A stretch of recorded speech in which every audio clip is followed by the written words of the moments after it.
ഞാനിവിടെ വന്നത് ബിസിനസ് ചെയ്യാനാണ്, അല്ലാതെ ഫ്രീ ആയിട്ട് സേവനം ചെയ്യാനല്ല. നിങ്ങളുടെ കമ്പനിയിലെ സാഹചര്യം വളരെ മോശമാണെന്ന് എനിക്കറിയാം. ജസ്റ്റ് ഒരു ഓക്കെ പറഞ്ഞാൽ പൈസ റെഡിയാണ്. ഞാൻ ഇവിടെ ബിസിനസ്സിന് നല്ലൊരു പാർട്ണറിനെ തിരയുകയായിരുന്നു. എനിക്ക് നിങ്ങളുടെ കമ്പനിയാണ് അതിന് അനുയോജ്യമായി തോന്നിയത്. പക്ഷേ നിങ്ങൾ ഓക്കെ അല്ലെങ്കിലും എനിക്ക് വിരോധമില്ല. എന്റെ ഡീൽ സ്വീകരിക്കാൻ പുറത്ത് ഒരുപാട് കമ്പനികൾ റെഡിയായി നിൽക്കുന്നുണ്ട്. നിങ്ങൾ നോ പറഞ്ഞാൽ എനിക്കൊരു നഷ്ടവുമില്ല. എനിവേ, നിങ്ങൾക്ക് 5 മിനിറ്റ് സമയം ഞാൻ തരാം. You can decide. കടുത്ത സ്വരത്തിൽ അഭയ് പറഞ്ഞത് കേട്ട് അവിടെ ഉണ്ടായിരുന്ന എല്ലാവരും അത്ഭുതത്തോടെ അവനെ നോക്കി. ഏറെ വൈകാതെ അഭയ് പ്രതീക്ഷിച്ച പോലെ കാര്യം നടന്നു. 500 കോടി രൂപയ്ക്ക് 60% ഷെയർ തരാൻ അവർ സമ്മതിച്ചു.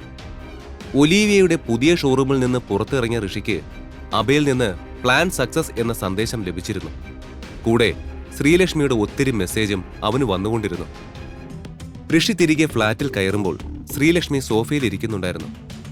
ആ ഋഷി, താൻ വന്നോ? എന്താ ഇത്ര വൈകിയത്? ഋഷിയെ കണ്ടതും സംശയത്തോടെ ശ്രീലക്ഷ്മി ചോദിച്ചു. അതെന്താ, താൻ എന്നെ കാത്തിരിക്കുമായിരുന്നു ഇത്രയും നേരം? ഋഷി ചിരിയോടെ അവളോട് ചോദിച്ചു.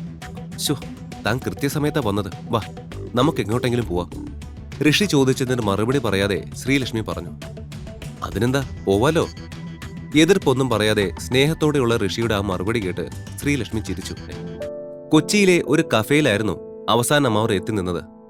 വളരെ മനോഹരവും എന്നാൽ ലളിതവുമായ കഫേ ആയിരുന്നു അത്.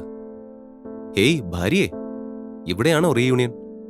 ഇത്ര നേരമായിട്ടും പിണക്കം മാറാതെ നിന്ന ശ്രീലക്ഷ്മിയെ നോക്കി ഋഷി കുസൃതിയോടെ ചോദിച്ചു. ആ അതെ, ഉള്ളിലെ പിണക്കം മാറിയില്ലെന്ന ഭാവത്തിൽ ശ്രീലക്ഷ്മി പറഞ്ഞു. ശോ, മുഖത്തോട്ട് നോക്കി പറയടോ. ഋഷി ശ്രീലക്ഷ്മിയുടെ മുഖം തനിക്ക് നേരെ തിരിച്ചുകൊണ്ട് ചോദിച്ചു. അത് കാണേ ശ്രീലക്ഷ്മിക്ക് ചിരി വന്നെങ്കിലും വിട്ടുകൊടുക്കാൻ അവൾ തയ്യാറായിരുന്നില്ല. പറയണോ? ശ്രീലക്ഷ്മി പതിഞ്ഞ സ്വരത്തിൽ ഋഷിയോട് ചോദിച്ചു. അത് കേട്ട ഋഷി ചിരിയോടെ തലയാട്ടി. പറയാൻ എനിക്ക് സൗകര്യമില്ല, കൊഞ്ചാതെ പുറത്തോട്ട് ഇറങ്ങും മനുഷ്യ. അവർ രണ്ടുപേരും കഫേയുടെ ഉള്ളിലേക്ക് കടന്നപ്പോൾ ദേവയാനി തന്റെ കൂട്ടുകാരികളോട് സംസാരിക്കുകയായിരുന്നു. അത് കണ്ടതും അങ്ങോട്ട് പോവാതെ മാറി നിന്നു. പക്ഷേ അവൻ ശ്രീലക്ഷ്മിയെ ദേവയാനിയുടെ അടുത്തേക്ക് പറഞ്ഞു വിട്ടിരുന്നു. ശ്രീലക്ഷ്മിയെ കണ്ട ദേവയാനി പുഞ്ചിരിച്ചു.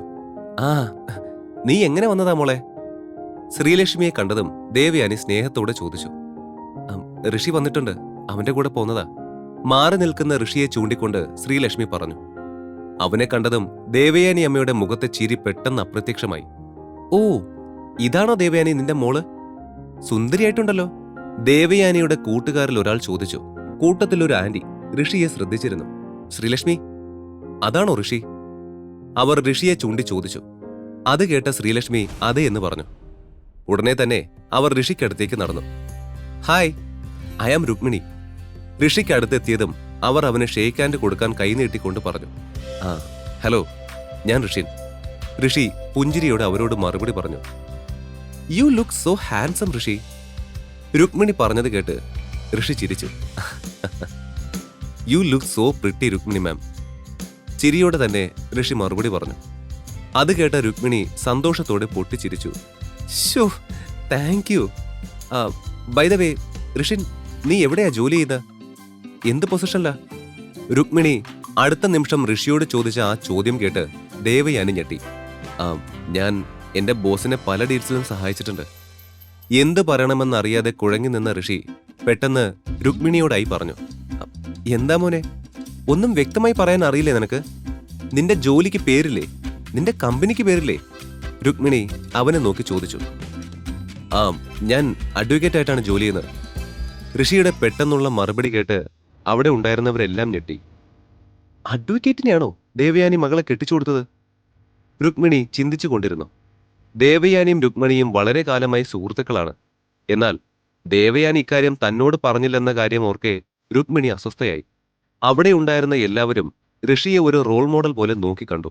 ഋഷി ഒരു അഡ്വക്കേറ്റായി ജോലി ചെയ്യുകയാണെന്ന വാർത്ത പെട്ടെന്ന് അവിടെ ആകെ പരന്നു. അതിന്റെ ഫലം എന്നോണം ദേവയാനിക്ക് അതുവരെ കിട്ടിക്കൊണ്ടിരുന്ന അറ്റൻഷൻ എല്ലാം കുറഞ്ഞു.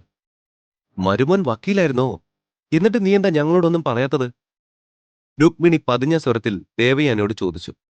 അത് കേട്ട് മറുപടി പറയാതെ ദേവയാനി ചിരിക്കുന്നത് പോലെ മുഖം പൊത്തി. ഹോ, കേസില്ലാത്ത വക്കീലായാലും പ്രശ്നമില്ലല്ലോ അല്ലേ ഋഷിൻ? ശ്രീലക്ഷ്മി നന്നായി സമ്പാദിക്കുന്നുണ്ടല്ലോ. എന്തായാലും അവൾ നിന്നെ നന്നായി നോക്കിക്കോളും. ഓൾറെഡി അവൾ നല്ല സ്മാർട്ട് അല്ലേ? രുക്മിണി ഋഷിയെ നോക്കി ചോദിച്ചു. ആ ചോദ്യം ദേവയാനിയെ വല്ലാതെ പ്രകോപിപ്പിച്ചു. പക്ഷേ അവർക്ക് ദേഷ്യം മുഴുവൻ തോന്നിയത് ഋഷിയോടായിരുന്നു. അപ്പോഴേക്ക് രുക്മിണി തനിക്കടുത്ത് നിന്നും അല്പം ദൂരെ നിന്നിരുന്ന ഒരു ചെറുപ്പക്കാരനോട് എന്തോ ആംഗ്യം കാണിച്ചു. അവൻ പതിയെ ചിരിയോടെ അവരുടെ അടുത്തേക്ക് നടന്നു. Hi friends, hope you all are enjoying this get together. Anyway, I am here to say you something interesting. ചുരുക്കി പറഞ്ഞ, ഞാനൊരു സന്തോഷ വാർത്ത പറയാൻ പോവുകയാണ്.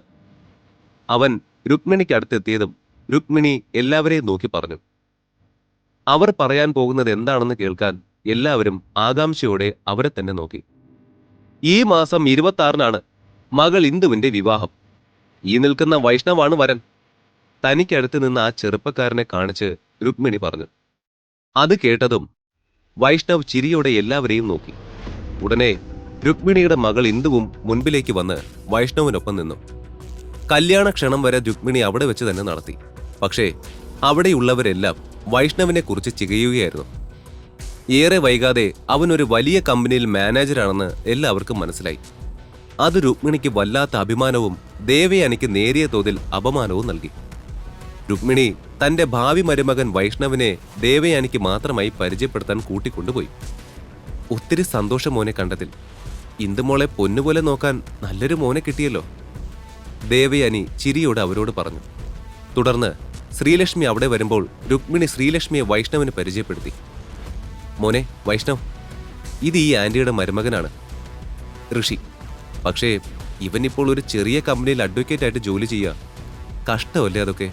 സോ നീ നിന്റെ പിടിപാട് ഉപയോഗിച്ച് അവന് നല്ലൊരു ജോലി വാങ്ങിക്കൊടുക്കാവോ? രുക്മിണി വൈഷ്ണവനോട് പറഞ്ഞത് കേട്ട് ദേവയാനിക്ക് അവർ തന്നെ അപമാനിക്കും പോലെ തോന്നി. ശ്രീലക്ഷ്മിക്കും ആകെ നാണക്കേടായി. ഇരുവരും ഒരു നിമിഷം ഋഷിക്ക് നേരെ നോക്കി. ഇനിയും എന്തിനാ ഇവൻ ഇവിടെ നിന്നിട്ട്? ചുമ്മാ ബാക്കിയുള്ളവരെ നാണം കെടുത്താനായിട്ട്. ദേവയാനി അതും മനസ്സിലോർത്ത് ദേഷ്യത്തോടെ ഋഷിയുടെ അടുത്തേക്ക് ചെന്നു. ദേവയാനി, ഒരു നിമിഷം. ദേവയാനി പോകാൻ തുടങ്ങിയത് കണ്ട് കാര്യം മനസ്സിലായ പോലെ പെട്ടെന്ന് രുക്മിണി അവരെ പിന്നിൽ നിന്നും വിളിച്ചു. ശേഷം ഉടനെ രുക്മിണിയും അവരുടെ ഭാവി മരുമകനും ദേവയാനിയുടെ അടുത്തേക്ക് ചെന്നു. നീ എന്തിനാ ഋഷിനെ കൂട്ടിക്കൊണ്ടുവരാൻ ഒറ്റയ്ക്ക് പോകുന്നത്? ദേ, ഞങ്ങളും കൂടി വരാം, രുക്മിണി കൗശലത്തോടെ പറഞ്ഞു. ഇത് കേട്ട ദേവയാനിക്കാകെ സങ്കടവും ദേഷ്യവും വന്നു. ഇവനെ എവിടെ കൊണ്ടുപോയാലും ഇതാണല്ലോ ദൈവമേ അവസ്ഥ. വെറുതെ അവന്റെ അടുത്തേക്ക് പോകേണ്ടിയിരുന്നില്ല, ദേവയാനി സ്വയം ശകാരിച്ചുകൊണ്ട് മനസ്സിലോർത്തു. പക്ഷേ ദേവയാനി മറ്റ് വഴികളില്ലാതെ രുക്മിണിയുടെയും വൈഷ്ണവിന്റെയും കൂടെ ചെന്നു. ആ 3 പേരും ഋഷിയെ സമീപിച്ചു. ഹായ് ഋഷി, ഇതാണ് എന്റെ മരുമകൻ. വലിയ ബിസിനസ്സുകാരനാ. നിനക്ക് വേണ്ടി അവന്റെ കമ്പനിയിൽ ഒരു ജോലി ചോദിച്ചിട്ടുണ്ട്. Just forward us your resume, Rukmini ഒരു ചിരിയോടെ പറഞ്ഞു. ഈശ്വര, ഇതടുത്ത വയ്യാവേലിയാണല്ലോ. ഈ കഥ തുടർന്ന് കേൾക്കുന്നതിനായി ഇപ്പോൾ തന്നെ പോക്കറ്റ് FM ആപ്പ് ഇൻസ്റ്റാൾ ചെയ്യൂ. Link in description.